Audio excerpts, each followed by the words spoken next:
Are you a truck driver who's been struggling to get back on the road because of a drug or alcohol violation in your clearinghouse record? Stick around because in this video, I'll be sharing some tips on how you can get back on the road, loaded up and trucking. Just like Jerry Reed said, we're going to do what they say can be done. Hey, truck drivers. Hey, truck drivers. It's your career success coach and truck driver recruiter, Frederica. Today, let's start by talking about how you can get that prohibited status that's in the clearinghouse to not prohibited. To do that, the first step is to get your return to duty back. Now, I have seen quite a few drivers who have had problems with the return to duty process, and it's simply because they have not done their due diligence. And so what we're going to talk about first and foremost is how you can proactively get the return to duty process started off and get it started off on the right track. Let's get into it. To get your return to duty process started properly, you're going to need to do your due diligence. Before you go into the clearinghouse to get the process started, I want to ask you to do some research on the internet. What you're going to type in is SAP Providers, DOT SAP, or SAP Drug and Alcohol CDL. One of these topics will populate a list for you of all of the SAP providers who are registered with the DOT and who can provide you the return to duty process that is necessary to get you back on the road. What you want to do is you want to call a number of these SAP professionals and you want to talk to them about their process, what they will do to get you back on the road, how soon it may happen, and what the cost is. Now, a SAP really needs to do a true evaluation of you in order to give you a good idea of how soon they can get you back on the road. You want to ask, can you provide me with a detailed list of what the process would be, and can I get the pricing in that list? This will help to mitigate trouble that you may have in the future with a SAP provider going up on the price. Go ahead, like the video, share it, and subscribe to the channel. Don't forget to leave your comments below. Step 1 of the return to duty process is to go to the clearinghouse, to fill out the questionnaire, and get the process started. Step 2 of the process is simple. You already know who your SAP provider is. You want to designate your SAP. That's step 2. Next step is step 3. And this is where the SAP does their initial evaluation. I always tell drivers when they're in this step, you trust the process. The SAP is a professional. These people are counselors and therapists, and they know what they're doing. A lot of times I've heard drivers say, oh, well, the SAP did 4 hours for one person, but they want to give me this amount of time. Each person is treated on an individual basis. And so the SAP will prescribe a treatment plan for you based on your individual needs. Do what you are asked, comply, and get this step behind you so that you can get back to work.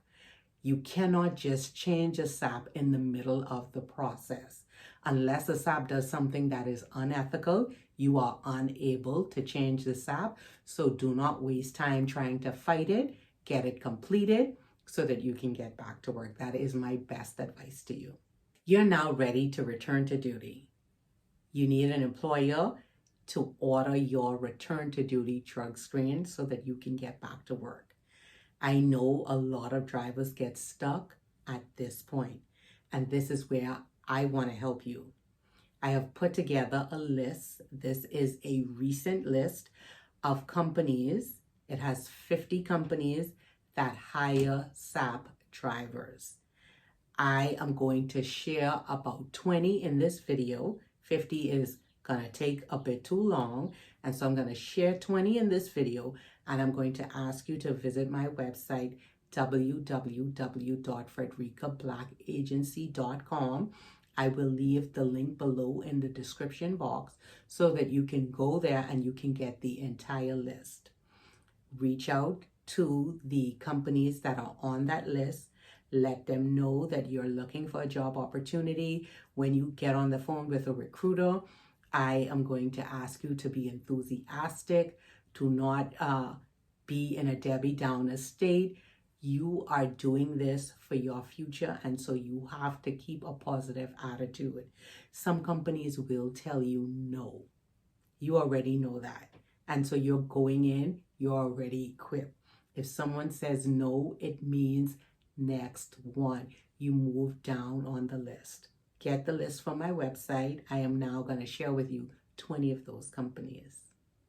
Smoking G LLC, Tribe Express, Laxa Logistics, R&L Carriers, Legend Inc., Magnum, Midwest Cargo System, MN89, Real Trucking, LRM Trucking, AW Transport, Road Legends, High Performance LLC, BMT Transport, Unlimited Freight Inc., US Foods, US Xpress, Performance Food Service, LTE Trucking, US Foods, Smart Freight Express, LGA Trucking, Fat Squirrel Trucking.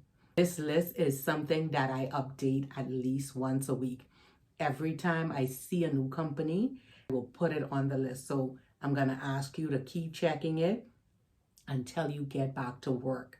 If you do the groundwork, if you keep a positive attitude, you will get back to work. There have been thousands of drivers that have been in the SAP process, and those drivers got back to work. Congratulations, you found employment. Now your employer will order the return to duty drug screen. Once this test comes back negative, you will be allowed to do safety sensitive functions again. You can get behind the wheel of a commercial motor vehicle. The SAP will now provide your employer the testing plan, the aftercare testing plan. This could include counseling or a number of different things, but there will be a minimum of 6 observed drug screens that you would have to complete.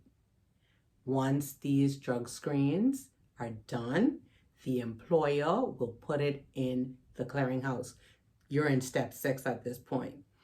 So once you are completed with the entire aftercare plan that the SAP provided, you will be done as long as all those tests are negative. You will remain with a SAP violation in the clearinghouse for 5 years. After 5 years, it will drop off and you will be good as new. Keep your head up. This is nothing that you need to be ashamed of.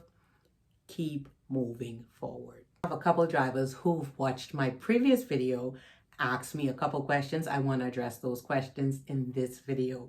And to those drivers that have watched that video, I want to say thank you so much. If you haven't watched that video, go ahead and watch it. It is a video on SAP, but it does have different information than what is in this video. Let's get these questions answered. So the question that I was asked was, if I have a violation in the clearinghouse that does not belong to me, what should I do?